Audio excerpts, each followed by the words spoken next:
Doctor আফম Khalid Hossain, অন্তর্বর্তীকালীন সরকারের ধর্ম বিষয়ক উপদেষ্টা। ডক্টর মোহাম্মদ ইউনূসের নেতৃত্বে গঠিত নতুন সরকারে আছেন আলেম সমাজের প্রতিনিধি হিসেবে।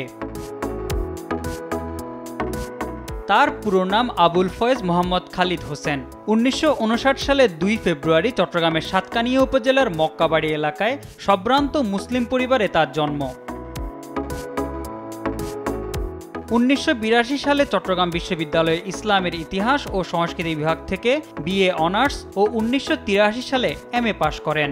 ২০০৬ সালে স্কলারশিপ নিয়ে হযরত মুহাম্মদ সাল্লাল্লাহু আলাইহি সাল্লামের খুতবা একটি সামাজিক সাংস্কৃতিক গবেষণা বিষয়ে পিএইচডি সম্পন্ন করেন।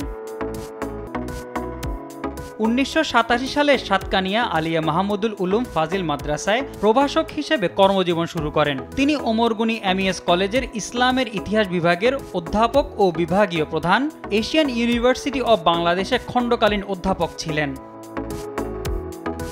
তিনি হেফাজতে ইসলামের সাবেক নায়েবে আমির, ইসলামী আন্দোলন বাংলাদেশের শিক্ষা উপদেষ্টা। বিশ্ব মুসলিম লীগের মুখপাত্র the Muslim world League journal সহ বিভিন্ন সাময়িকীতে তার ২ শতাধিক গবেষণাধর্মী প্রবন্ধ প্রকাশিত হয়েছে। এছাড়া ৪টি জাতীয় পত্রিকায় নিয়মিত লেখেন খালিদ হোসেন। মোহাম্মদ সাকিব, দেশ টিভি, ঢাকা।